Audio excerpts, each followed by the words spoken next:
And welcome everybody to this webinar, during which we're going to be speaking to James Fergusson about his recently published book, In Search of the River Jordan, with the strapline, A Story of Palestine, Israel, and the Struggle for Water. As Dee said, I'm Andrew Cunningham, and I'm a member of the Balfour Project's Executive Committee. Before we go any further, some housekeeping points. This is a webinar, so you can see and hear us, but we cannot see or hear you. But we can all see the chat, and we encourage you to put thoughts and questions into the chat whenever you want. I have some questions that I'm going to put to James about his book, and that will take about 35-40 minutes. If we see anything in the chat that we want to address immediately, then we'll take a detour to that. Otherwise, we'll pick up questions and comments from the chat as part of the question and answer session, which will last about 20 minutes. And we'll be posting a recording of this event on our website, balfourproject.org, in the next couple of days. Now, James's book was published last summer, and we planned this event well before the 7th of October. In fact, we planned it to coincide with the COP28 meetings in Dubai next week, because we were expecting the eyes of the world to be on Dubai and on discussions about the role of Middle East countries, including Israel, in adapting to climate change and dealing with water scarcity and preserving the natural environment and biodiversity. And we do still plan to address those environmental issues in this webinar.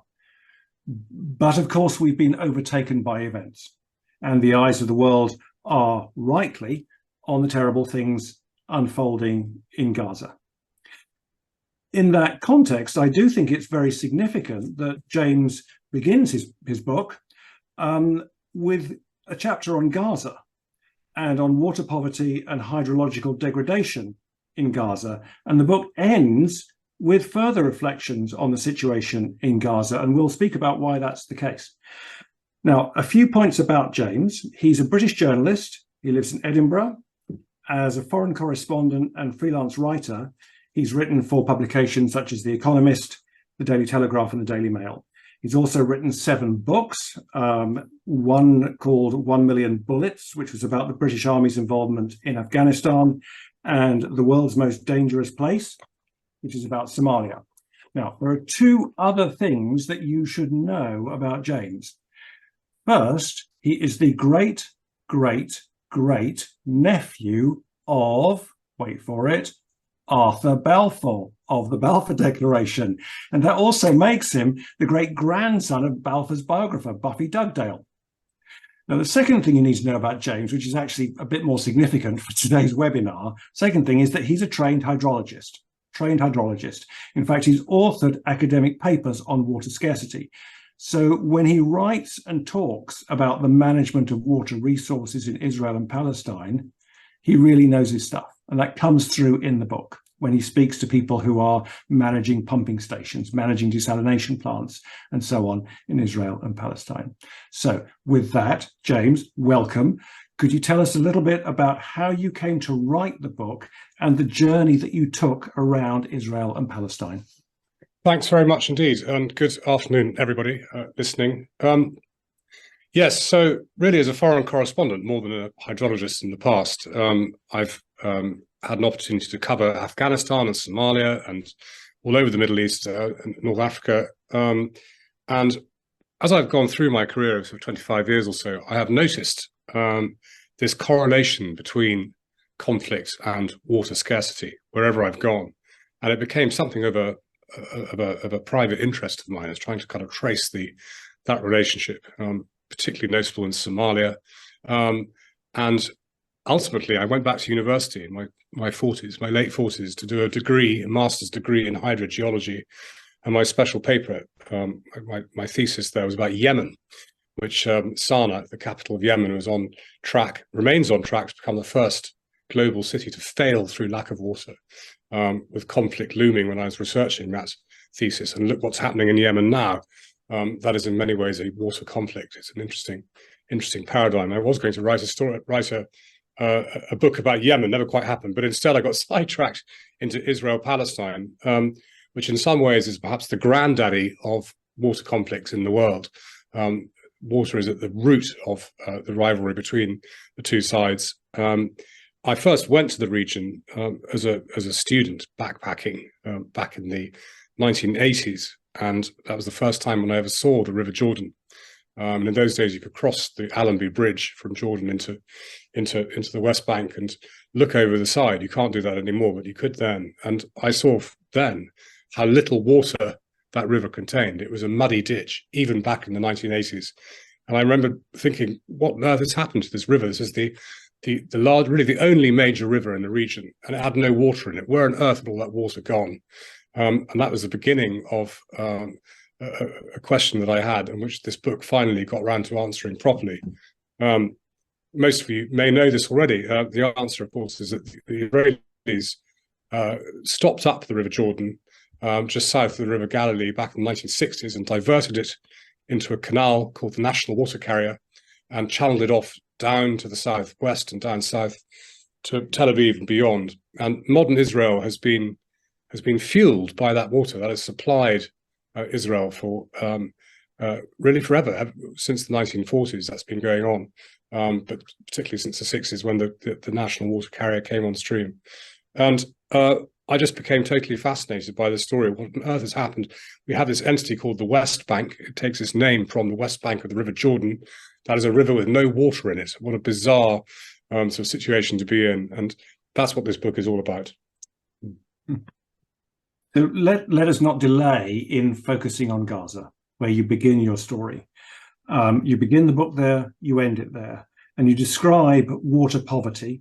You describe the ghastly sewerage conditions, and you also describe how issues of water poverty spill over, I mean, quite literally spill over in the case of sewerage, into Israeli territory. So can you, why did you begin in Gaza, and do you think Gaza is a particularly bad case of water poverty in that region? Well, yes, and you've put your finger, and that is why I started it there, because there are water problems all over the region, and of course in the West Bank. And my original idea was to trace the River Jordan. I was going to walk up the River Jordan from the Dead Sea terminus all the way up to the start up in the mountains to the north. But it didn't seem to make sense once I started researching it, because the water scarcity problem in Gaza was so much greater. Really, it's bad in the West Bank, but Gaza seems to me to be where the trouble was coming. And I have to say that I feel rather sadly justified by what's happened in the last month or so, because the balloon has finally popped, and it seemed to me to be on the way there when I was researching my book back in 2019 mostly. So yes, the water problem there is colossal. Under siege, the Gazans reliant on water coming in from outside, or most of all though, drilling into the aquifer beneath their feet. This is partly a story of demographics, because the aquifer beneath them is capable of sustaining a good few 100,000 people. Hydrologists think maybe 600,000 people would be a sustainable amount of water that come out of that aquifer. But of course, there haven't been 600,000 people in Gaza since the 1960s, and the population is going up exponentially. We're now well over 2 million, that's 2.3 million. Forecast, I might say, to double by 2050. I mean, the birth rate, population growth in Gaza is enormous. So what's been going on is that the Gazans have been taking more water out of the aquifer than can be sustained, than nature, faster than nature can put water back into it. So the water table has been going down and down and down. It's on the coast, and what happens if that water table goes down, the sea leaches in. So, and that's been going on for a number of years now, in effect destroying that aquifer. The water in the aquifer is now so salinated that it is 97% of it is undrinkable. So right there is a problem. This was going on well before the events of October this year. And of course, with the blockade going on, that has made the problem worse, because Israel controls how much water is going in there, and not only the water, but also the infrastructure needed to build pipes. Pipes being a particular problem. They are dual use. They are worried that Hamas will turn them into missiles, and therefore ban the infrastructure that goes around the water business. And so there is a constant problem with water supply in Gaza. And that it's not just water supply either. So it's about sewage. It's about this comes down to energy. So Hamas has been dependent on a Palestinian Authority to supply with enough energy, policed obviously by Israel. Very often there isn't the power to run the desalination plant that they've got in Gaza or the sewage plants, but the sewage keeps on coming. And as I say, there's 2.3 million people there. It's got to go somewhere. So when I was there, I could see for myself the sewage plants all the way up and down the strip, completely overflowing. Even if they were operating at capacity and as they should, they would still be struggling because they're too old. They were built for a smaller population than exists in Gaza, and without power, they don't exist at all. But the sewage has to keep going, so it's being pumped directly into the sea as raw sewage. And this is where the whole water problem becomes so interesting, and it questions the containment policy that Israel has been operating, built a fence around Gaza for many years, but you cannot contain sewage because once it gets into the sea, what does it do? It catches the current and it floats upstream. And Israel, as you will know, Ashkelon is a few miles to the north. And in Ashkelon, we have one of the 5 desalination plants that Israel runs.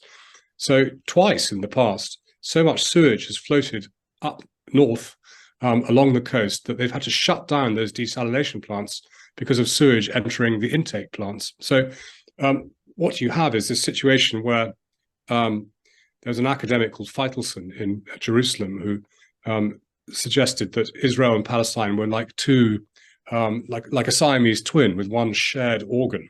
That organ being he's talking actually then about the aquifer beneath their feet, because that obviously also runs under the border. But you cannot build borders around water or sewage flow, and this is why the water problem becomes so interesting, because it challenges the whole notion of containment, which has underpinned Israeli military policy for many years. And paradoxically, that's where there may be kind of room for hope, because one of the things about water is that if you have two sides competing for a finite resource, they can be at war over other things, political matters, as they are now. But the water management community kind of operates almost apolitically in some ways. There are many examples in the past where warring sides, although fighting on one level, their water managers on both sides have actually carried on speaking. They take a view that water supply is too important for politicians to be. You can't leave it to the politicians. You've got to go on supplying people because it's mutually in both sides' interests, and that's very much the case in Gaza. One of the things that people who know the region well worry about is that if water supply gets down too low in Gaza, then you open the doors to epidemic, to huge health problems. And people have been warning about this for years and years as well. If there's not enough water, cholera, waterborne disease, great deal of sort of epidemic disease is waterborne. And we're getting to that stage now in Gaza where, the reports are that people are trying to subsist on 3 litres a day. Well, the WHO says that 25 litres is the bare minimum to keep kind of life kind of going healthily. We're way below that now. Compare that to what the Israelis get, all over about 240 litres per day per capita. The disparity is kind of quite enormous. So Gaza, what happens next in Gaza is a huge question. I'm sure we'll come back to this. But when I was there, I did see tremendous poverty. I saw raw sewage pumping out over what should be pristine beaches straight into the sea.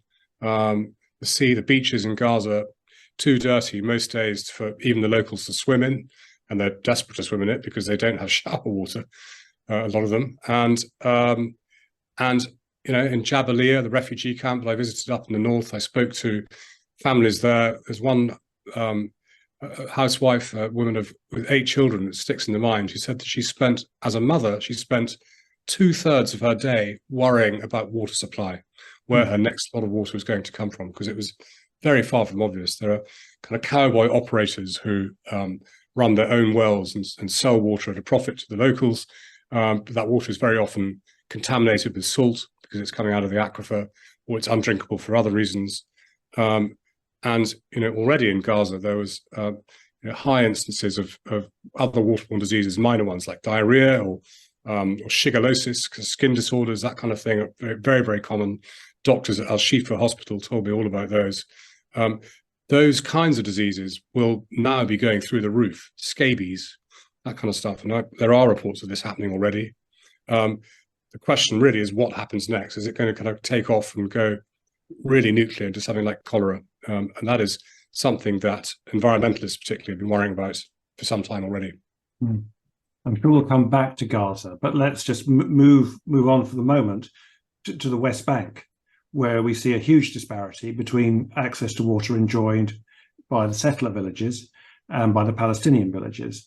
And you refer in the book to the Palestinian village of Al-Auja, which used to be an agricultural community of about 20,000 and now has no more than 5,000 people. And you say that two things happened. Firstly, Israeli settlers sank 6 wells for themselves into the aquifer.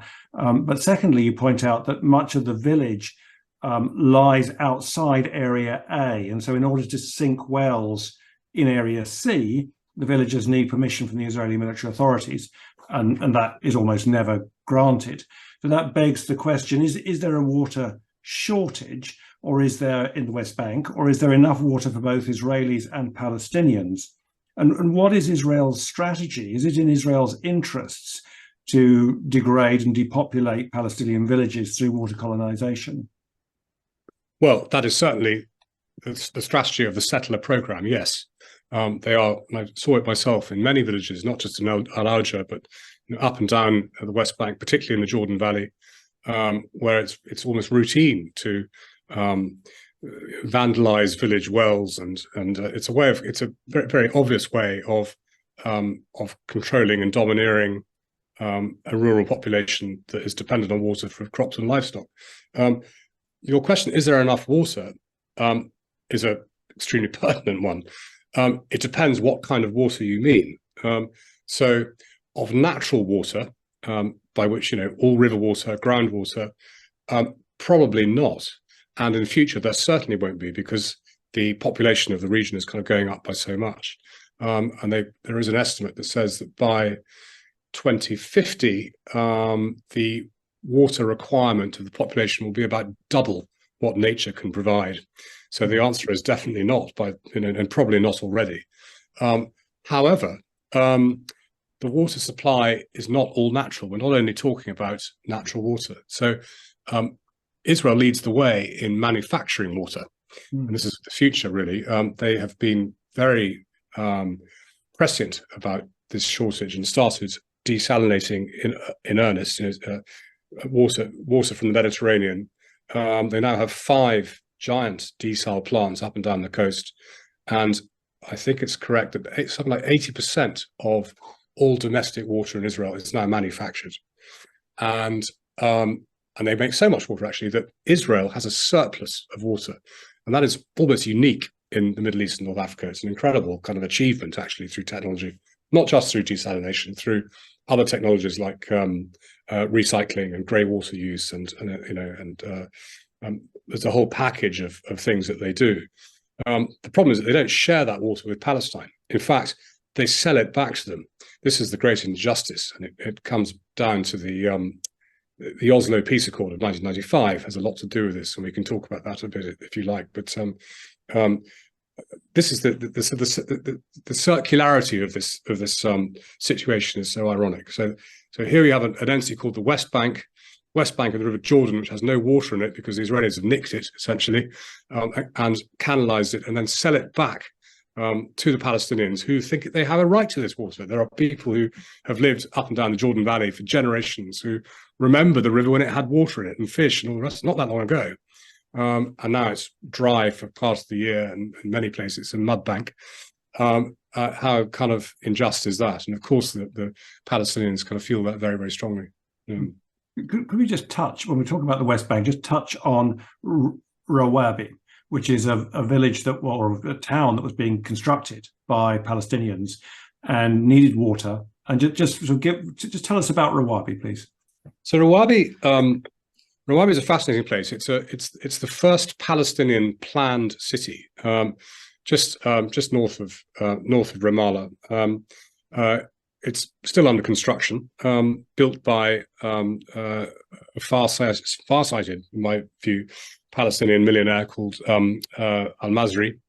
When it's finished, it's designed for 40,000 people. It's rather magnificent looking. It's kind of perched on a mountaintop, and it's designed really for a social type of Palestinian that you don't necessarily, a lot of people don't necessarily think of when they think of Palestinians. There's a stereotype of kind of the downtrodden, fellahin kind of Palestinian.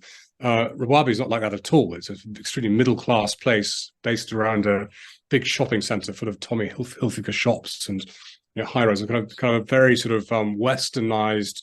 It looks actually very much like some of the settler cities. Kind of some people kind of rather look askance at it for that reason.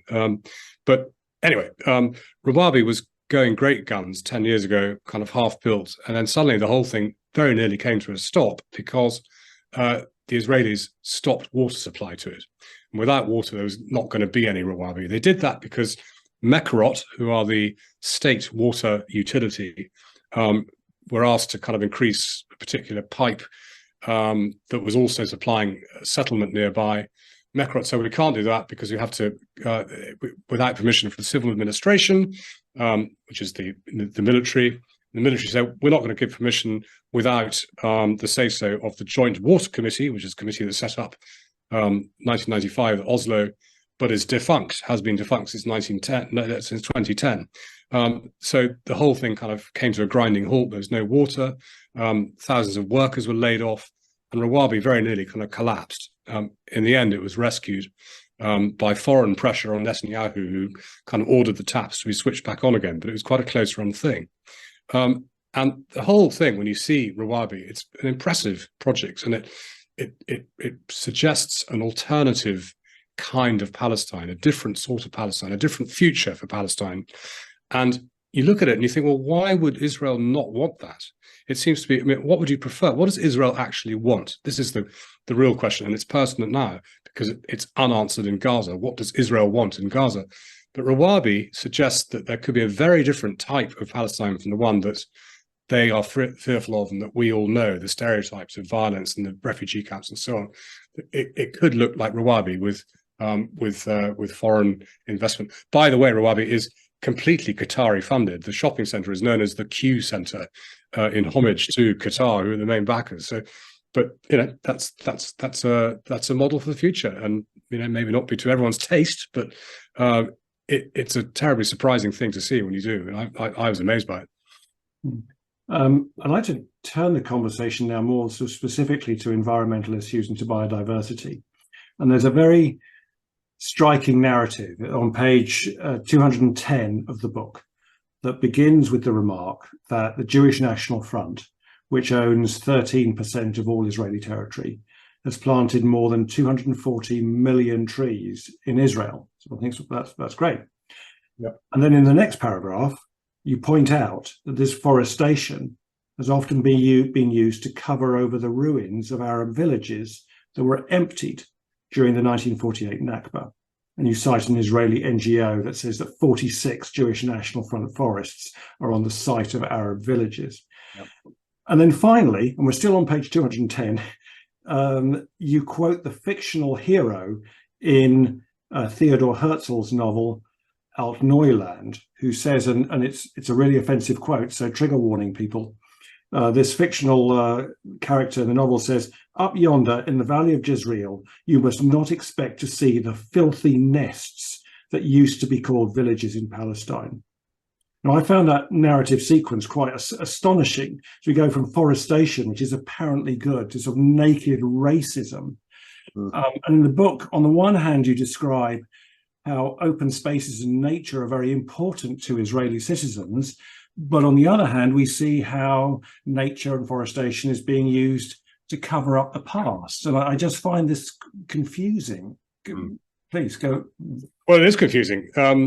I suppose the first thing to say about that is remember that Alt Neuland is very much it's a seminal and important work in the Zionist narrative, but it was written in 1902, so you could possibly say that it was of its time, and an optimist would say that those attitudes don't pertain anymore. Although I'm not entirely convinced by that, because we've had some rhetoric coming out of the right-wing government in Israel now, which wouldn't be particularly out of place, I'm afraid to say. And but it is the case that not all Israelis then or now kind of would agree with that statement. And there is naked racism, and it's what do you do with that? I mean, it's an expression in Afghanistan. There are good and bad people in every village, and there is a debate going on in modern Israel about the neighbours and how to live with them, how to live alongside them. I mean, that was very much my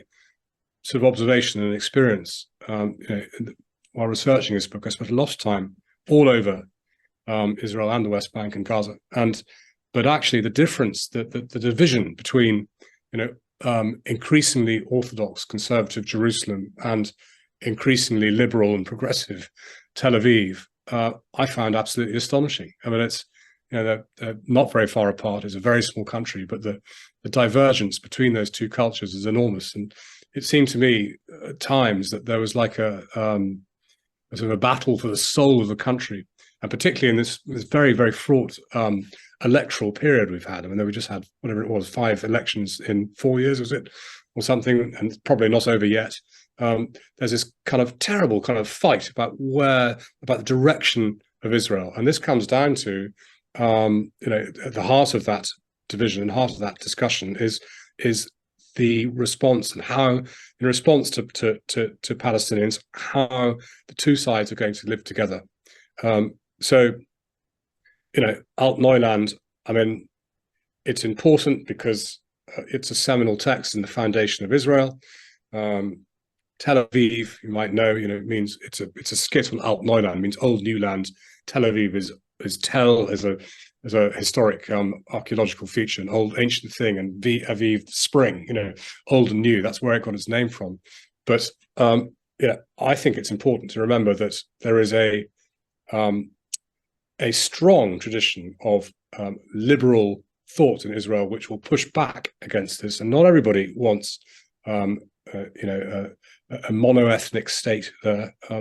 There was a time, and I met many settlers too in the Jordan Valley, in the south, indeed particularly in the south around Gaza, the secular tradition there, people who have great friends in Gaza, who have in the past lived very happily side by side. Some of the animosity is quite new, or relatively new, in the history of Israel. So, but your point is taken. Yes, it is very hard to square, what appears to be a good thing, reforestation, and it being bent to a political purpose. I guess it goes to prove that actually everything in Israel-Palestine in the end is political. There is absolutely no escaping it, and that includes planting trees. Yeah, I would like to recognise one comment in the chat about some Israelis who have cut down trees, and it's not just forestation. There's also been trees that have been destroyed and cut down. And if I may, just also mention that I think a lot of the trees that are planted are pine trees, and anybody who's ever had a pine tree in their back garden will know that you can't grow anything underneath it.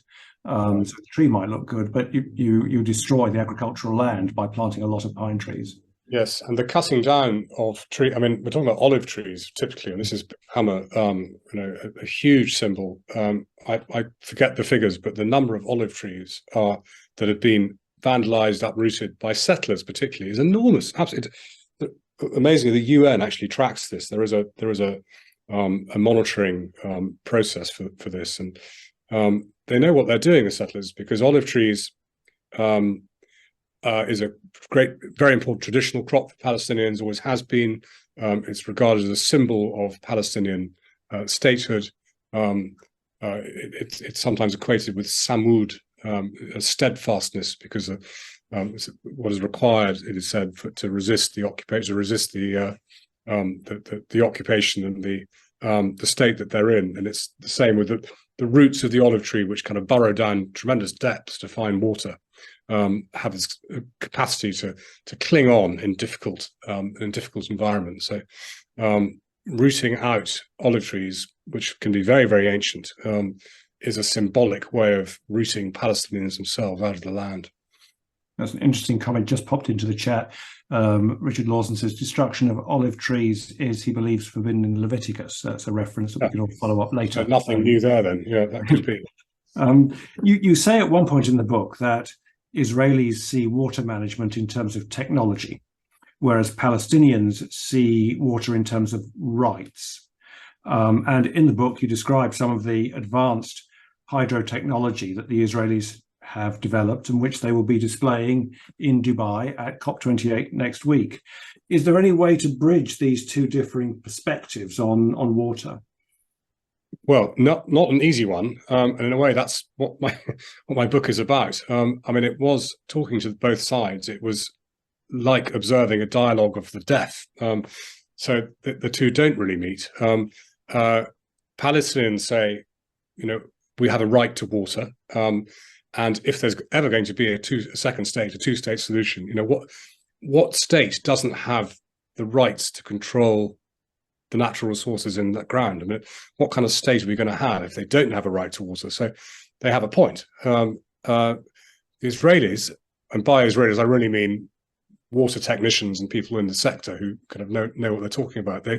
They say, well, it's not about rights. We've gone past the argument about rights because the population is now getting so big that even if Palestinians had 100% rights over the water in the ground, it still wouldn't be enough, because the future now is only about technology. And Israel has, built the entire country actually through technological know-how. I mean, right from in the water sector, it's done it from the very beginning, from the 1940s. Even diverting the River Jordan into a canal and sending it west and south was a fantastic technological feat, and a brilliant kind of piece of engineering. And they carried on that tradition all the way through. I mean, there's a company called Netafim, a famous company, which more or less invented drip irrigation. I mean, that's sort of a thing that is worldwide now, but that's pretty much where it started. And they've exported that technology all the way around the world. Kind of the Netafim factory in a kibbutz just south of Tel Aviv is an amazing thing to see. They're making millions of these things, and it's not just that. It goes on. It's wastewater recycling, the desalination itself. They're kind of world leaders in certain reverse osmosis techniques, and it's very, very impressive to watch. And as it is in the energy sector, where they're making great strides in solar, and that tradition is continuing with COP28. So at COP, Israel, there's going to be it's an expo. There's going to be a pavilion showcasing Israeli startup climate innovation companies. I think there are about 30 of them. And you can go and look at the list and see what they're doing. They're doing fascinating things. It's kind of floating solar panels and stuff like that. They float out at sea, and kind of amazing ways of kind of carbon capture and using AI to micro apply pesticides. And that's the sort of stuff that they're into. And you have, whatever you think of Israel, you have to admire their way, the way that they have used technology to kind of, it's a very Israeli thing. And, it is the future. And there is enough water. I mean, this is the crazy thing. There's enough water for everybody because they're manufacturing so much for themselves. They have a surplus, and it would be possible to make enough water for everybody in the region, Palestinians as well as Israelis. But the problem is that politics gets in the way every single time. And actually, here is Israel going off to Dubai, really the fruits of the normalization process of the Abraham Accords that are going on. And yet, look what's going on in Gaza. It's sort of obscene that this is happening while the political thing is blowing up as bad as it is. It's a how on earth, in the end, and I'm throwing the question back at you really, how do you find a bridge between the politics of the region, the rights question and technology? Before we go to the chat, I'd just like to ask you, would you write anything differently if you were writing the book today in the light of what we've seen in Gaza over the past few weeks? I mean, there are some things, of course there are, and I would certainly sort of dial up some of the kind of slightly Cassandra-like warnings that I put in there, because you could sort of see what's happening now kind of coming. The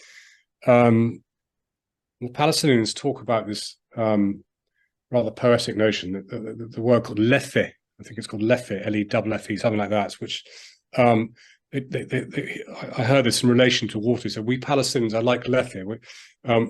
We flow like water, and when the water finds an obstacle in a tunnel, it can't get through, but the water builds up and builds up and builds up, and eventually it'll flow around it and kind of overflow, and lefe always works. And you can sort of see that this is what's happened really with the breach in the fence and the attacks on the kibbutz and the kibbutzim, and that kind of was a sort of a lefe. I mean, I spent a lot of time considering the separation barrier, and what a strange and anomalous thing it is. I mean, you look at history, there is no wall in history that has succeeded. Think of Hadrian's Wall, Berlin Wall, Great Wall of China. They've all been breached by lefe eventually. I mean, people just have a way of kind of overflowing, and it was sort of coming. So, I think what's happening now is it's proved the uselessness really of the Israeli strategy of containment. It's proved that the Palestinian problem, the Hamas problem, cannot be contained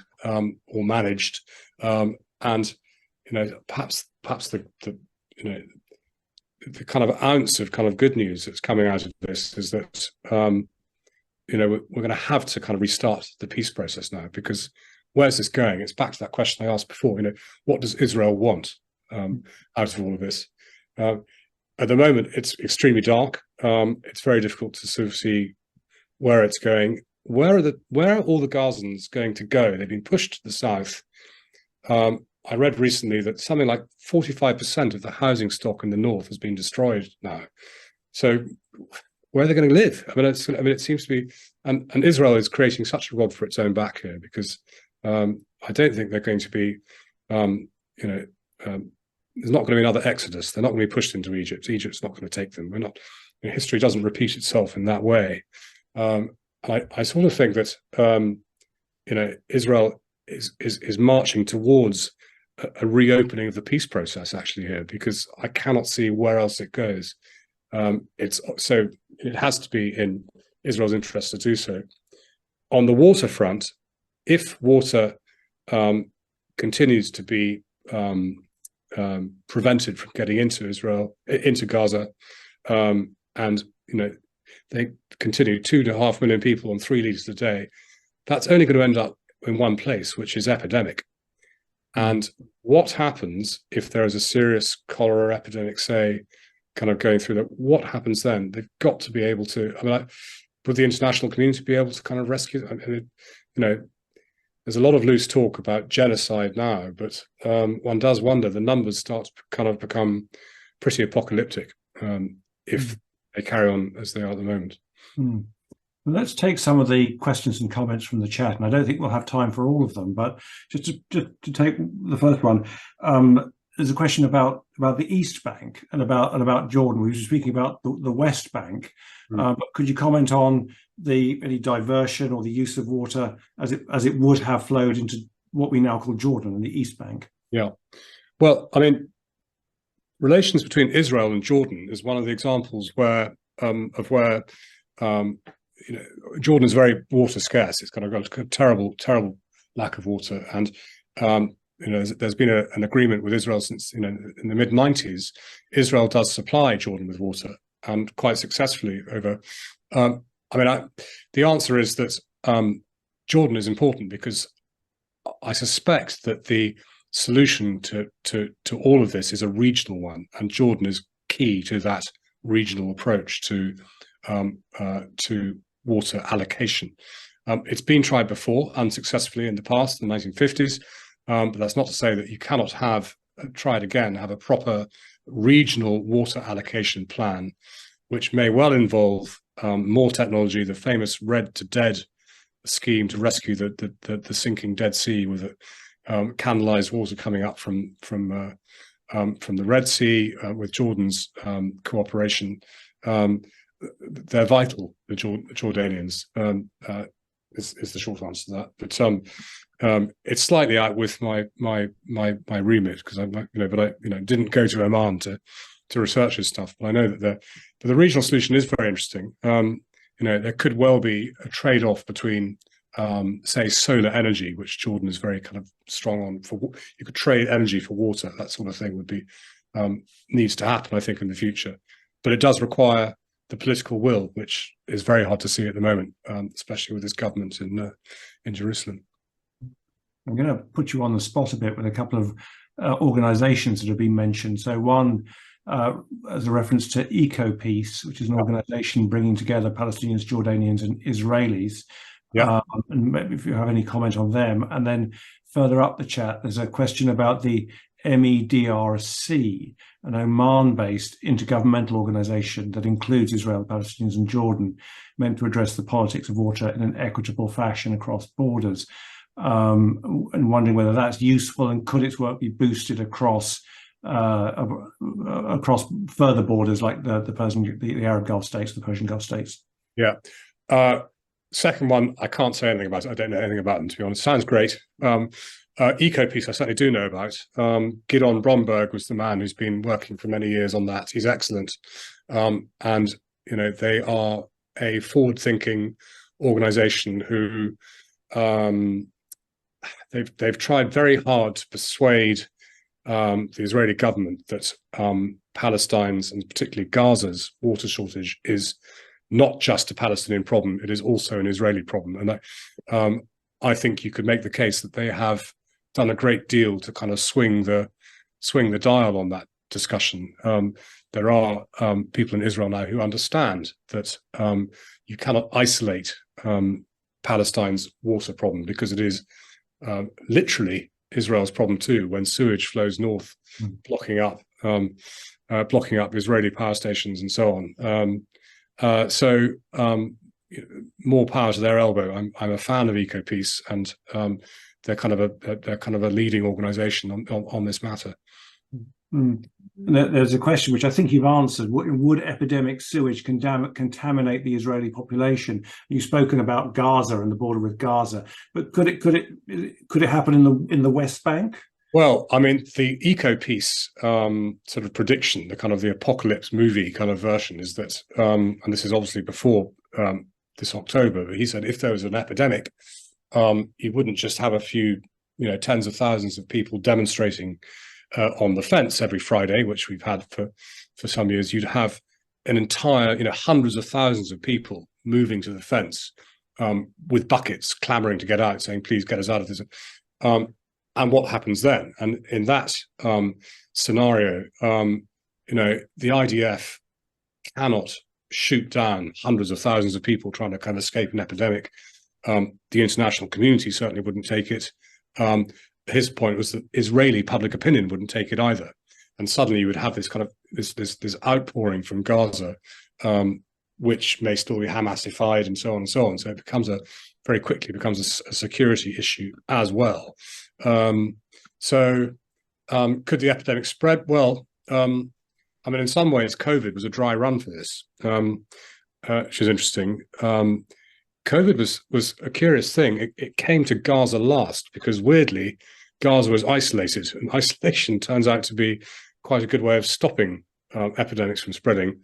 And it was suburbs of Tel Aviv and Bnei Brak and places like that, which are very Orthodox Jewish, which suffered most and first from COVID outbreaks, kind of crowded places, very social milieus.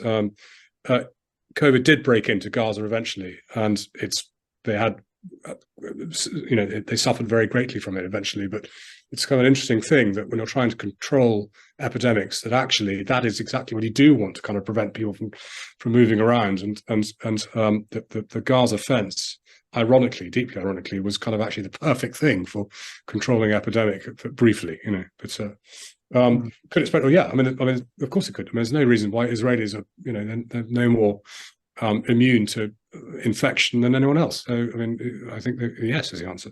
There's a more technical question related to desalination and the ecological effects of desalination, and we kind of maybe assume that desalination is good, but what are the effects on the surrounding sea of 5 desalination plants? Yeah, I mean, again, that's environmentalists worry about this a lot, and it's true that, you know, if you chuck salt in vast tonnages straight off the beach into the sea, you're going to mess up your beach, and you're going to ruin, you know, the inner shore. Except that I think that, I mean, what they do in Israel is they don't do that. They have very, very long pipes.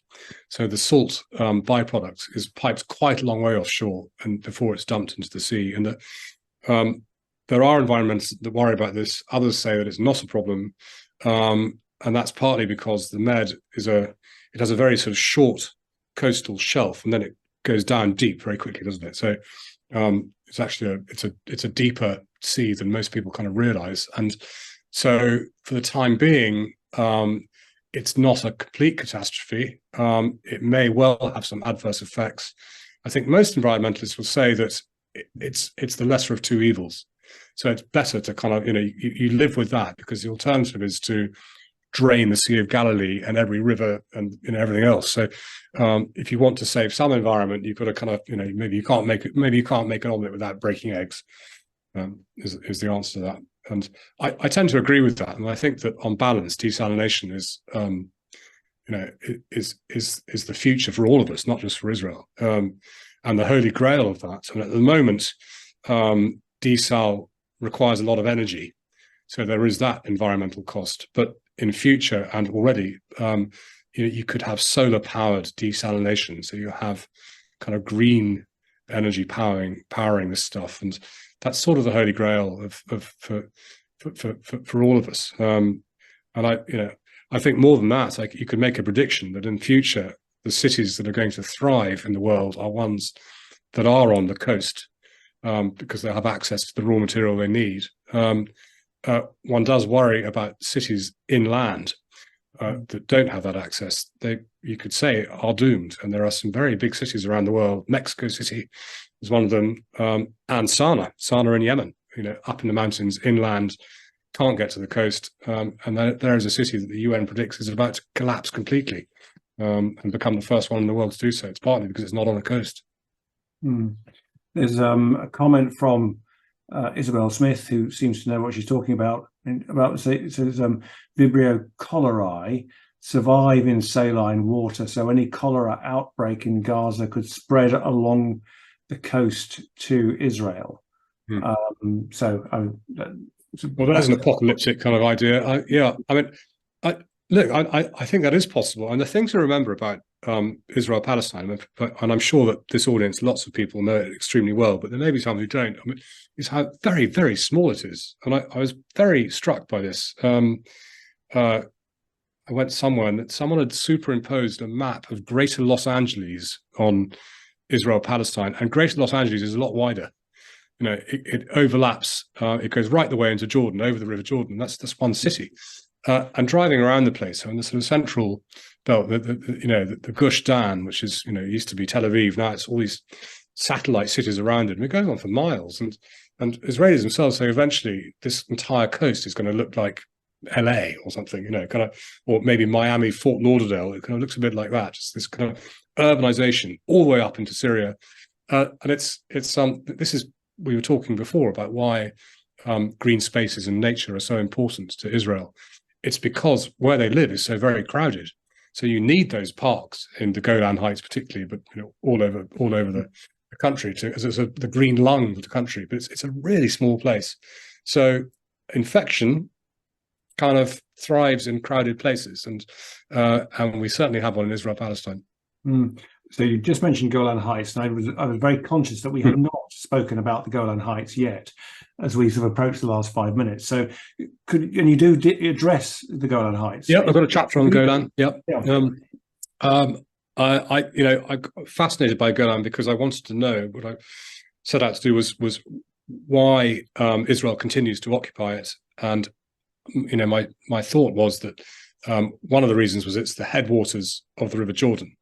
And I was on a journey. I had to complete the journey. I had to go to the Golan, and that is true. I mean, I had that confirmed to me by various kind of senior Israeli water officials that said, yes, one of the reasons that we continue to occupy the Golan is precisely because of that. It's not the only reason. I mean, it is also because it overlooks, large and important parts of Israel. And it's a place you can kind of rain down rockets and so on. So there is a military security thing to it as well. But it's a bizarre place. I mean, I thought it would be a sort of a kind of rather windswept, kind of fortified barbed wire kind of rock face, and it's not. It looks like the Swiss Alps. It's absolutely beautiful, kind of rolling meadows full of waterfalls and flowers everywhere. And it's you can see why a nation that is in love with nature kind of has a rather strong relationship to the Golan, which the Israeli government plays up to. So wherever you go in the Golan, there are these brown signs saying "nature trail this way." Come and look at this lovely waterfall. And the whole place has been almost Disneyfied, and it's very strange because then you go to the eastern edge of it and you can look out over Syria, as I did, and you can actually hear the civil war going on just down there. And again, it brings back kind of quite how small the place is. I was there at a very strange time.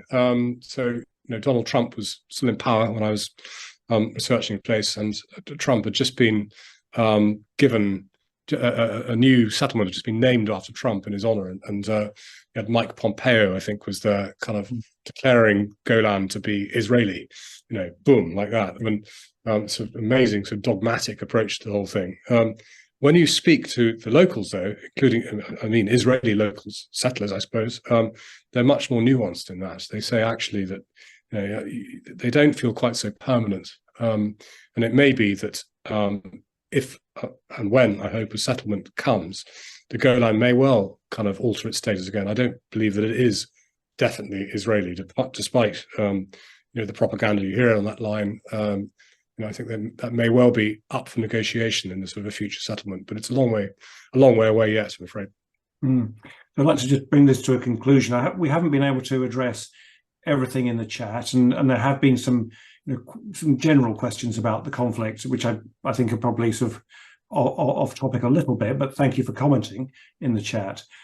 So let me just, as a final question, James, what's maybe one or two things that we should take away from our discussion today, and maybe tell us whether you're optimistic or pessimistic. Yeah, well, thank you. I mean, it is very easy to be extremely pessimistic, and especially at the moment. I mean, it's clearly, the darkest possible moment in the region's history. But I do think there are grounds for optimism because, as I was saying before, because water rivalries can be a pathway to peace, and it's worth remembering this. That there's been some research on this that.